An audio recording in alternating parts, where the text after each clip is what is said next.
I still remember the smell of gasoline that night. Sharp, cold, almost metallic. It clung to my clothes long after the headlights disappeared. It was the kind of smell that never really leaves you, no matter how many showers you take or how much time passes.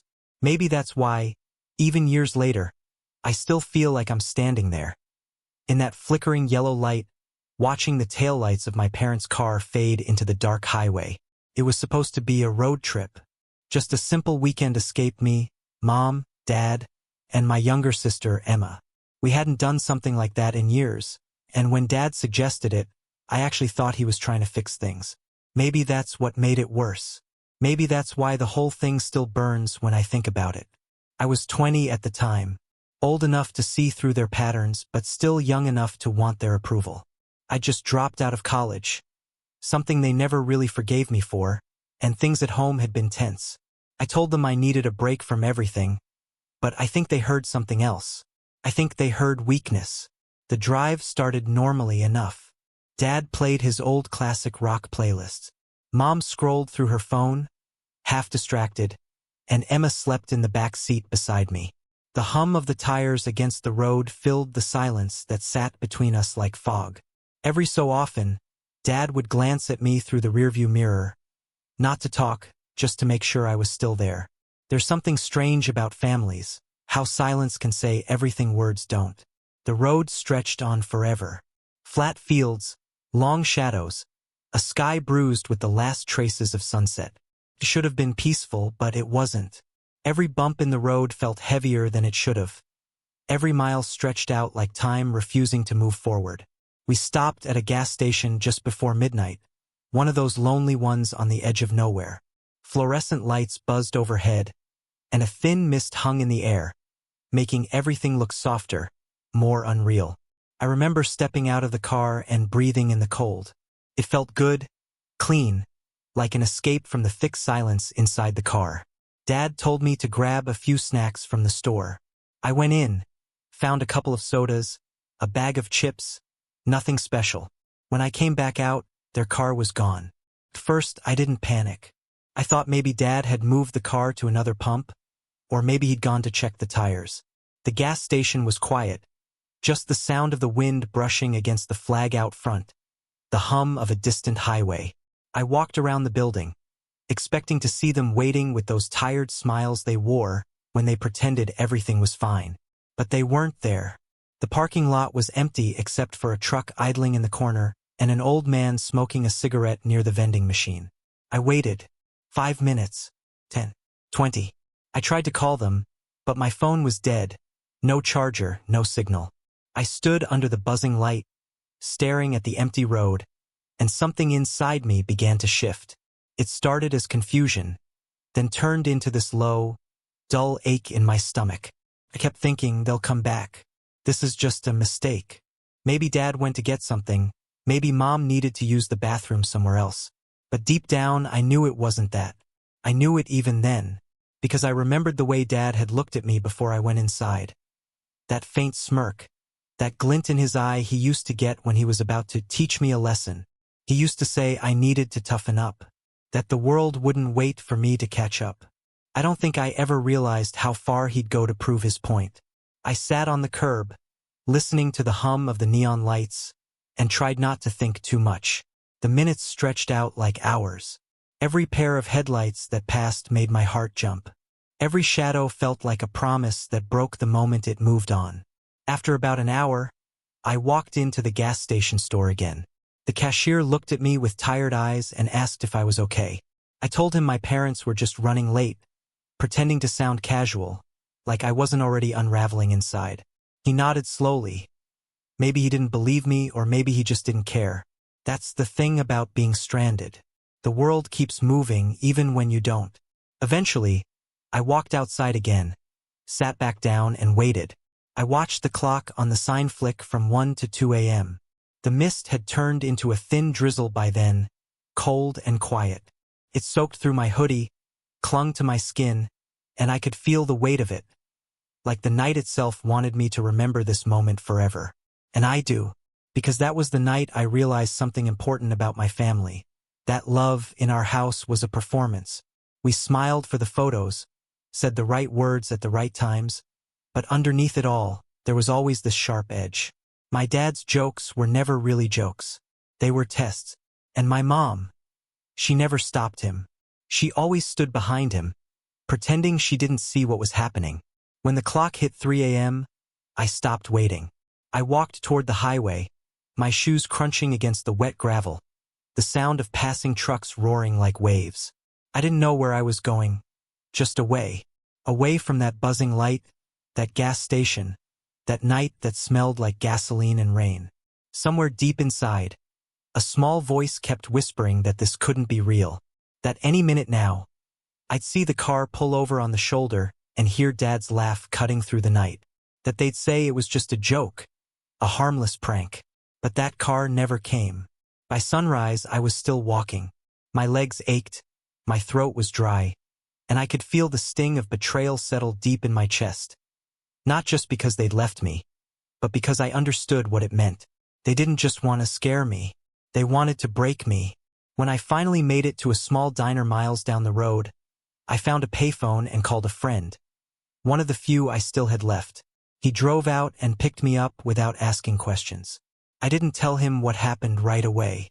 I just sat in the passenger seat, watching the world blur past, feeling like a ghost in my own life. Later that day, I came home to find my parents sitting at the kitchen table. They were laughing like it was nothing. Mom said it was just a joke. Dad said they wanted to see how long it would take me to get home. Like abandoning your son in the middle of nowhere was some kind of family experiment. I didn't say anything. I just stood there, dripping wet, staring at them. My hands were shaking, not from cold, but from something deeper, something that felt like rage and grief mixed into one quiet, heavy storm. In their eyes, I saw no regret, just amusement. That was the moment something in me shut down. A door closed that has never really opened again. That night, I lay in bed listening to the rain hit the window, and I realized that I wasn't really their son anymore. Not in the way that mattered. I was just someone they tolerated until I could leave. It's strange, isn't it? How the people who are supposed to make you feel safe can be the same ones who teach you fear. I didn't cry that night. I thought I would, but I didn't. I just stared at the ceiling, my mind replaying the sound of their laughter, the way the taillights disappeared into the dark, the way the air smelled like gasoline and rain. And in that silence, I made myself a promise. That one day, I'd leave for good. That one day, I'd stop waiting for them to come back. That one day, I'd learn how to build a home where love didn't hurt. But promises like that take time. And sometimes, before you can rebuild yourself, you have to lose everything that made you who you were. And I didn't know it then. But this was only the beginning of how far they'd go to remind me I was never really one of them. After that night, something inside our house changed, or maybe I just started seeing it for what it really was. Everything looked the same on the surface. The same old kitchen table where we ate breakfast, the same framed pictures of fake smiles, the same soft hum of the television in the background. But the air felt heavier, colder. I didn't talk to them about what happened. Neither did they. It was as if the whole gas station incident had been quietly erased, replaced by this unspoken rule that I should just move on. My dad had this look, the kind that dared me to challenge him. And my mom, she was quieter than ever, but not in a sad way. More like she was avoiding the discomfort of seeing me. She'd glance up from her coffee sometimes, meet my eyes for half a second, then look away like I was a stranger sitting in her kitchen. It's funny how silence can bruise. You start feeling it everywhere, in the clink of the silverware, in the hum of the fridge, in the spaces between words that never come. For weeks after that night, I felt like I was walking on glass. I'd come home from my part-time job and find my dad waiting in the living room, TV remote in his hand, beer half finished. He'd make these offhand comments about how it must have been a long walk home, or how a real man doesn't get scared that easily, always followed by a grin, like he was proud of what he'd done. I used to think my father's cruelty was about control, but later I realized it was about validation. He needed someone to be smaller than him. We all have our addictions, and his was power. Mom would laugh along, just enough to make him feel supported. But I could see it in her face, the guilt, the quiet fear. She lived her life balancing between pleasing him and protecting herself. And somewhere along the way, she'd decided that protecting herself mattered more than protecting me. Emma was different. She was 15 then, young enough to still believe that our parents' laughter was something warm. I don't think she understood what that night did to me, not fully. She'd still come to my room sometimes, sit on the edge of my bed, and tell me about her day like nothing had changed.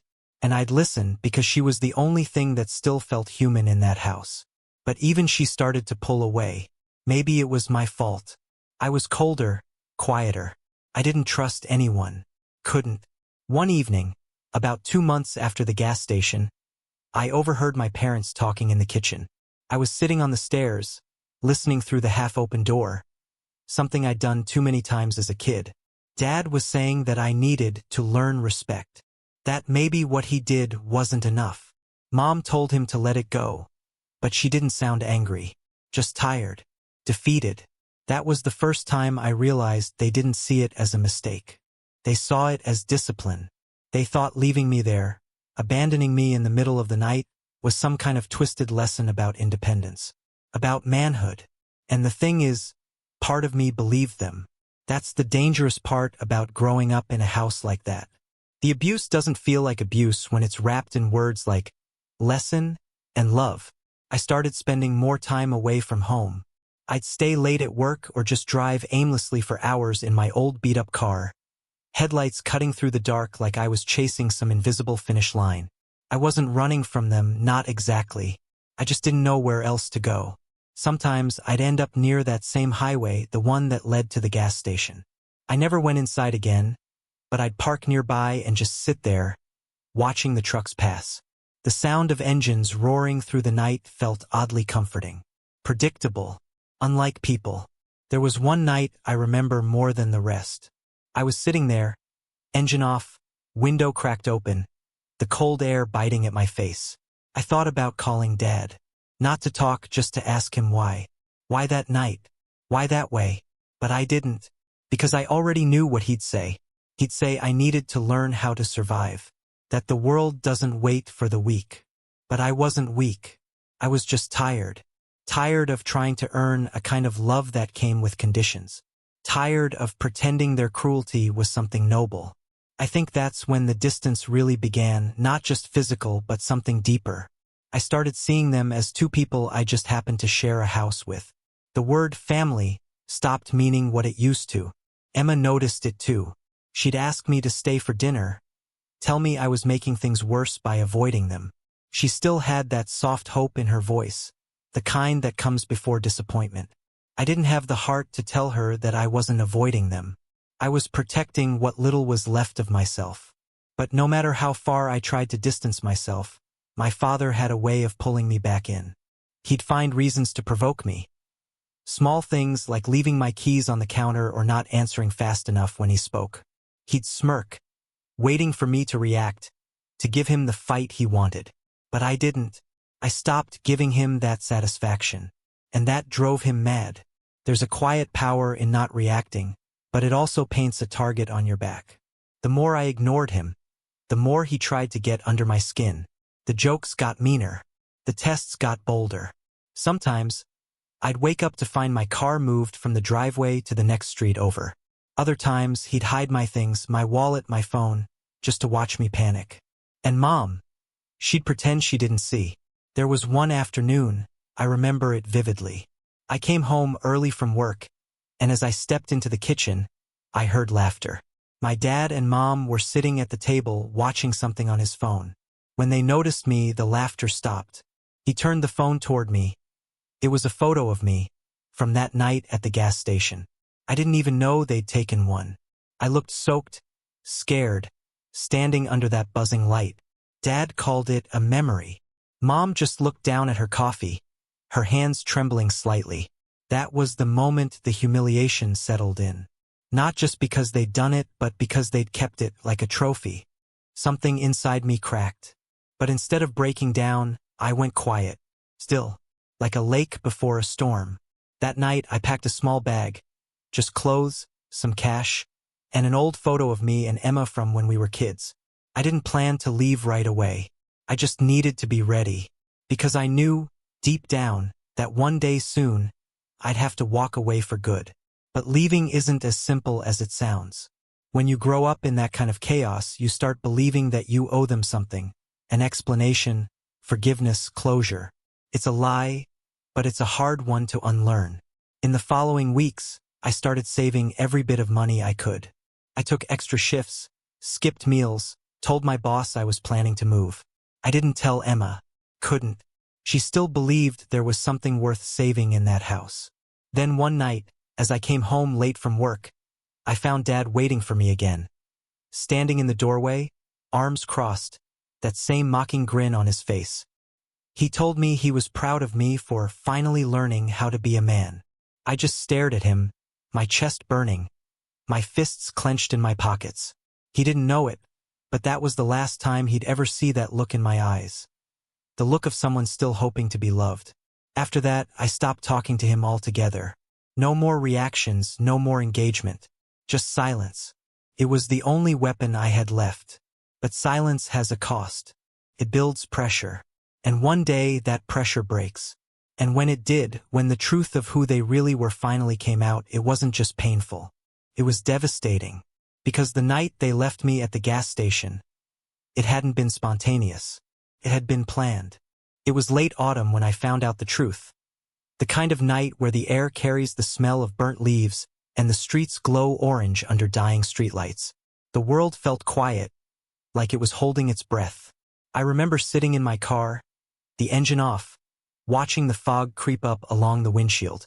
I was 21 by then. 1 year since the gas station. 1 year since the night that split my life in two. I had learned to live with the distance. I worked days, stayed out late, came home only when I had to. It wasn't peace, but it was survival. My father still tried to bait me, my mother still pretended not to see, and Emma, she was the only reason I hadn't left yet. She was in her final year of school, and I couldn't bring myself to abandon her the way they had abandoned me. That night, I was driving her home from a friend's place. She was quiet in the passenger seat, her face lit by the glow of her phone. She didn't talk much anymore, not like before. The innocence in her voice had faded, replaced by something cautious, like she'd finally begun to see the cracks I'd seen years ago. When we pulled into the driveway, I saw something strange through the living room window. Dad sitting with his old friend Mark, both laughing with drinks in their hands. It wasn't the laughter that bothered me. It was what was sitting on the table between them, an old photo album. The one I hadn't seen in years. Dad never shared that album. It was full of old family photos. Yes, but also his little keepsakes. Newspaper clippings, letters, pictures that meant something to him. I dropped Emma off and lingered in the car for a moment. The porch light flickered above the door. Something in my gut told me to go back inside. To look. When I walked through the door, their laughter stopped instantly. Dad's face twisted into that familiar scowl. The one that told me I wasn't supposed to be there. Mark looked awkward, half drunk, eyes darting between us. Dad muttered something about privacy. But the photo album was still open on the table. And right there, taped neatly to one of the pages, was a printed photo of me, from that night. Standing under the gas station light. Next to it, a second photo, one I'd never seen before. It showed Dad's car parked down the road. The headlights were off, but you could see the faint outline of my mother's face in the passenger seat. She was smiling. I froze. My heart slowed down, then sped up, pounding against my ribs like it wanted to break out. My mind refused to accept what I was seeing, even though the evidence was right there, physical, undeniable. They hadn't just left me that night. They'd watched, from a distance, hidden in the dark, watching me walk out of that store, looking for them, watching me panic. And they'd taken pictures. Dad noticed me staring at the page. He laughed. That low, smug laugh that always made my stomach twist. He said something about good memories, about tough love. Couldn't hear him clearly. His voice felt muffled, distant, drowned out by the sound of my own pulse. I looked at my mother. She wouldn't meet my eyes. Her hands trembled as she tried to close the album, but Dad stopped her. He was proud of it, proud of that moment, of what he thought he'd taught me. I don't remember leaving the living room. I just remember standing in the backyard minutes later, the cold biting at my skin, my breath visible in the air. The house glowed warm behind me, like it belonged to someone else. I leaned against the fence and felt something inside me break in a way it hadn't before. The night they left me, I'd been hurt, betrayed. But now I was disgusted. Because I realized it hadn't been a mistake or a cruel joke.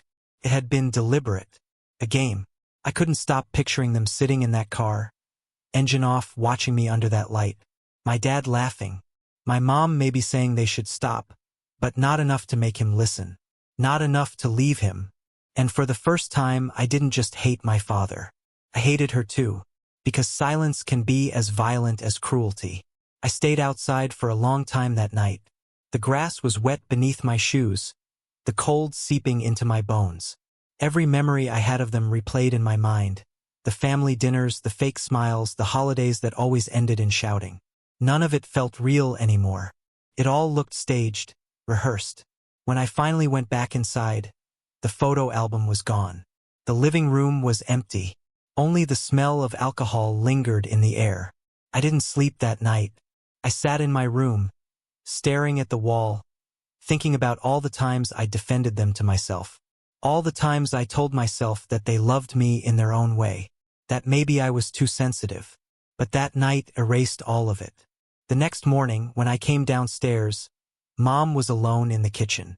She looked exhausted, her eyes red. She didn't say anything at first, but I could tell she wanted to. Her lips parted slightly, then closed again. She poured herself coffee with trembling hands.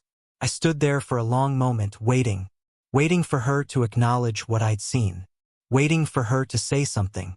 But she didn't. Instead, she told me breakfast was ready, like nothing had happened.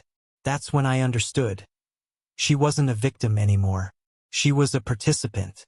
She chose comfort over conscience. And I was just collateral damage. Over the next few days, I couldn't look at them the same way. I barely spoke.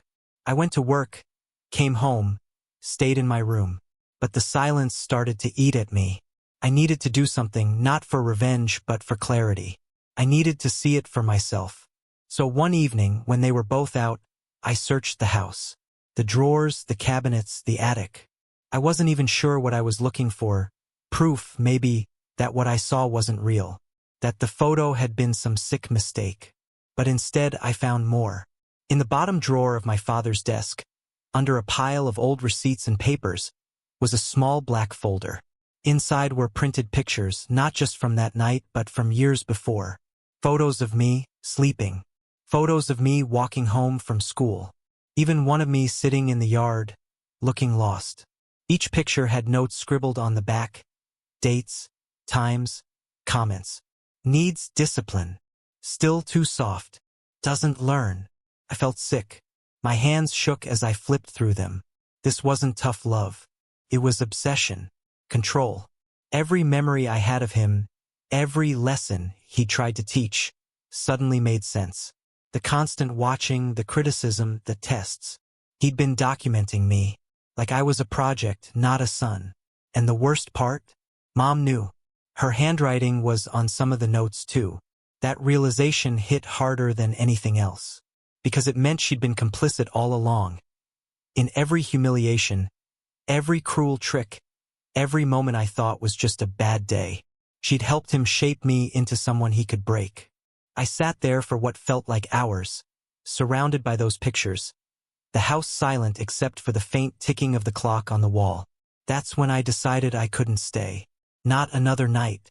But I also couldn't just disappear quietly. Not after everything they'd done. I needed them to know that I'd seen it all. That their little secret, their cruel experiment, was no longer hidden.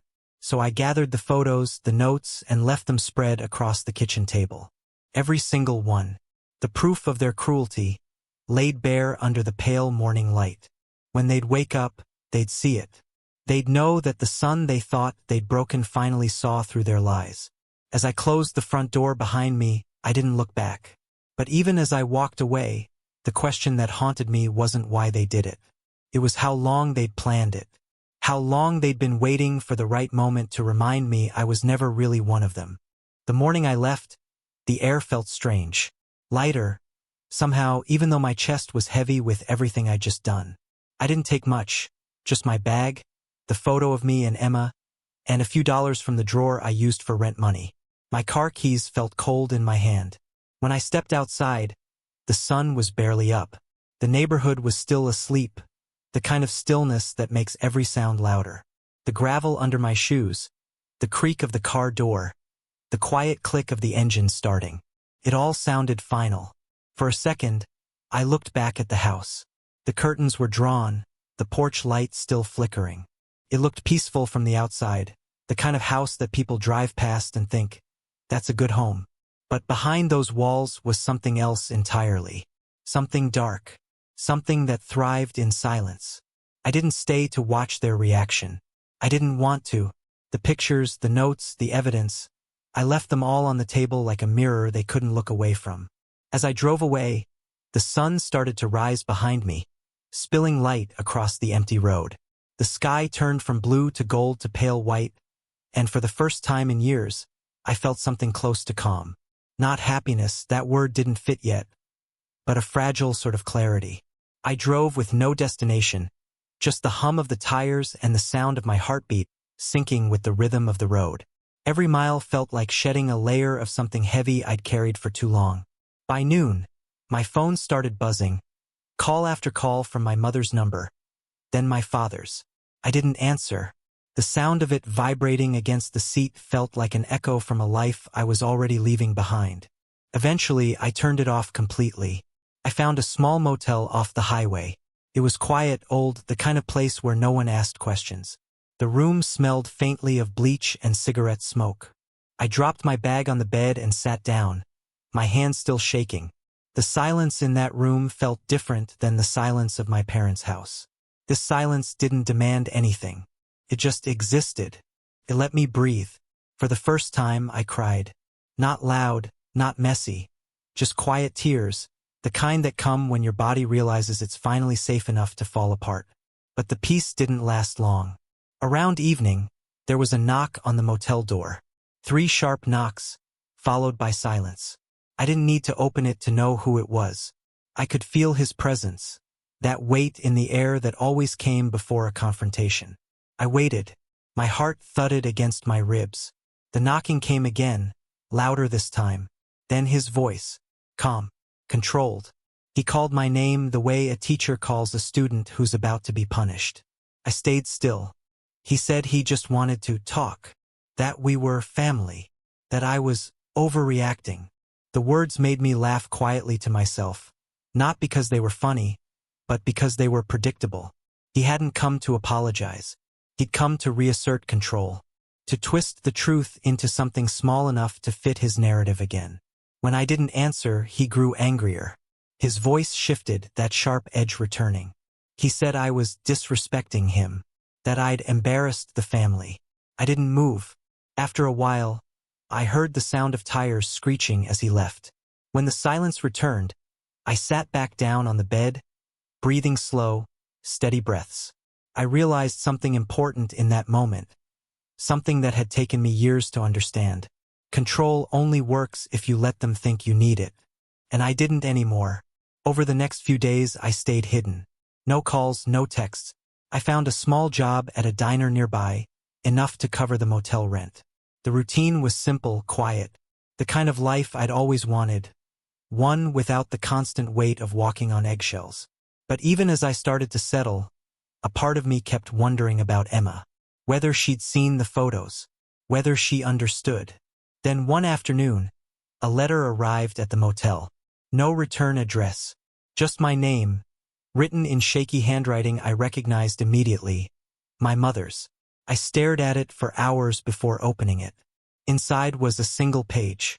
She wrote that she was sorry, that she hadn't known how bad it had gotten, that my father had been different lately, that she missed me. But her words didn't sound like guilt. They sounded like fear.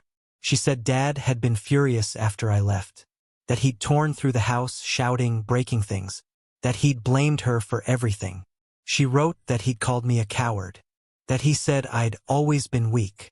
And at the bottom of the page, almost like an afterthought, she added one last line. You were right to leave. Don't come back. I folded the letter and set it on the table. I didn't know whether to feel relieved or sad. Maybe both. For a few days I kept thinking about her, about what kind of life she was living in that house, about how long she'd been surviving instead of living. I wanted to go back for Emma, to get her out, but I knew it wasn't time. Not yet. She had to see it for herself. It wasn't until a week later that she called me. Her voice was small, broken. She said she'd found the photos on the table the morning I left. She said Dad had gone into a rage, throwing things, yelling that I'd betrayed the family. She said Mom had locked herself in her room. Then her voice cracked. She said she didn't know what to do, and I told her the truth, that she couldn't fix him, that she couldn't make Mom choose differently, that all she could do was survive until she was ready to leave too. There was a long silence on the line after that. Then she whispered something I'll never forget. He says he did it because he loved you. I closed my eyes and let the words sink in. Love. That word had always been their disguise, their excuse, their weapon. But love doesn't leave you at a gas station in the middle of the night. Love doesn't laugh while you suffer. Love doesn't call cruelty a lesson. Love protects. Love heals. Love doesn't need to humiliate to feel powerful. When I hung up, I knew there was no going back. Not even for closure. The next morning I called a friend who lived 2 towns over. Told him I needed a fresh start. He helped me find a small apartment. Barely furnished, a little rundown, but it was mine. Moving there felt like crossing an invisible line, from the life I was given to the life I was choosing. I started writing again. I'd always wanted to, but I never had the space, mentally or physically, to do it before. I wrote about that night at the gas station. About the silence that followed. About the moment I realized my family's love wasn't love at all. Each word felt like breathing again after holding it for too long. Sometimes, late at night, I'd think about my father. About what he saw when he looked at me. I used to think he hated me, but now I'm not sure. I think maybe he just feared what he couldn't control. A son who stopped believing his version of love. And my mother, I don't know. Maybe she's still there, making coffee in that same kitchen, pretending nothing ever happened. Maybe she's waiting for an apology that will never come. As for me, I didn't just leave that house. I left the version of myself that needed their approval. And though the world outside was colder, lonelier, it was mine. Still, the story didn't end there.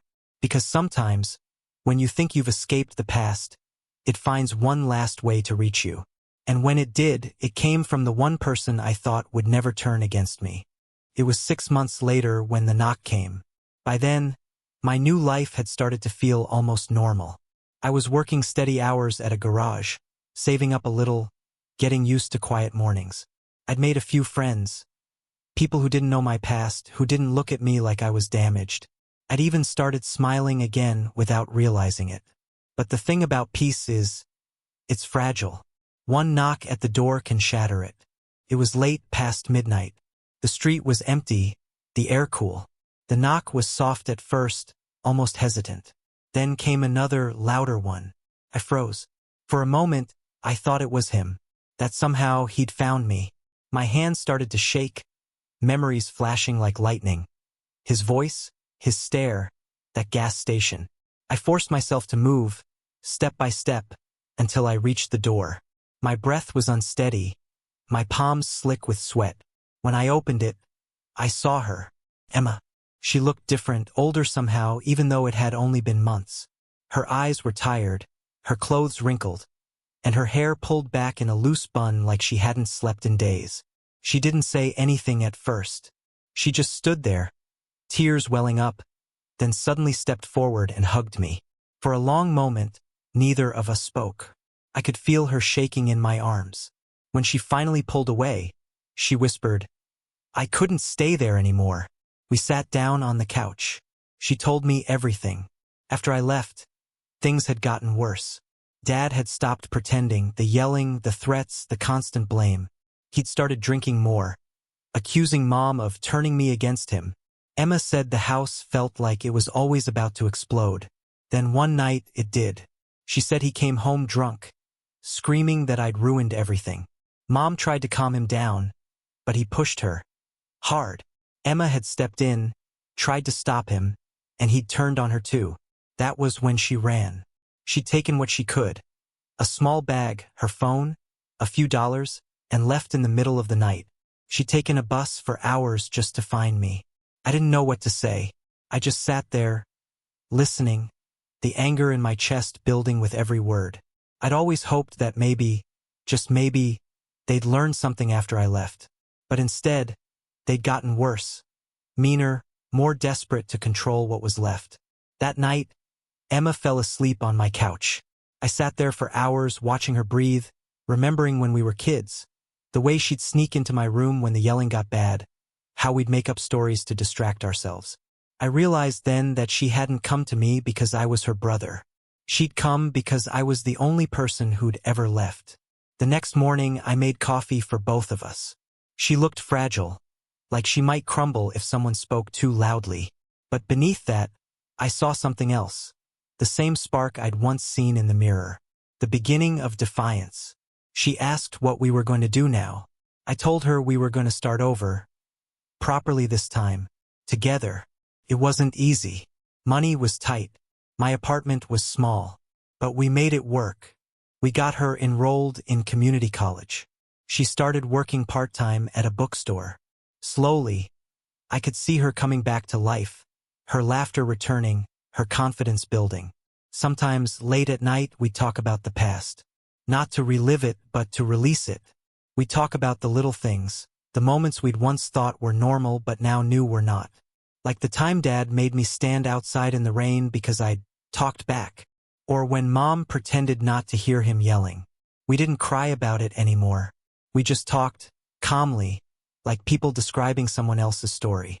Because in a way, it wasn't ours anymore. Months went by. Life moved forward. Until one afternoon, Emma got a call. It was from a neighbor back home. Dad had collapsed, a heart attack. He was in the hospital. For a long time, she didn't say anything. Just stared at the phone, her thumb hovering over the end call button. Then she looked at me. "Should we go?" she asked. I didn't answer right away. My mind was a mess of noise, memories, anger, guilt, and a strange, hollow ache. We'd waited so long for an apology that never came. And now, maybe there wouldn't be time for one. The drive back was silent. When we reached the hospital, Mom was there. Her face looked older, thinner. When she saw us, she broke down. She hugged Emma tightly. But when she looked at me, her eyes filled with something else. Regret, maybe, or fear. She said he was stable but unconscious. The doctor said it could go either way. When I walked into the room, I almost didn't recognize him. The man lying there wasn't the one I'd grown up fearing. He looked small, fragile, human. For a moment, I stood there, waiting for something. Anger, pity, forgiveness. But all I felt was distance. Like the person in that bed had never really been my father at all. I sat down beside him and said the one thing I'd never been able to before. "I forgive you, but I won't forget." My voice was steady. Not for him, but for me. He didn't open his eyes, didn't move. But for the first time, I didn't need him to. We stayed for an hour, then left. As we walked out of the hospital, Emma asked if I thought he'd change if he woke up. I told her the truth. People like him don't change. But we do. And that was enough. That night, as we drove home, the city lights blurred against the windshield. The world felt wide again. Full of space, full of possibility. We weren't the broken kids from that house anymore. We were survivors who had learned how to stop surviving and start living. The past would always be a part of us. A shadow that followed quietly, but it didn't control us anymore. I glanced over at Emma, sleeping peacefully for once, and realized something I'd never understood before. Sometimes the real closure isn't in revenge or forgiveness. It's in building a life that proves you never needed their approval to begin with. And that's exactly what we did. Because the best way to end a story like ours is to write a new one.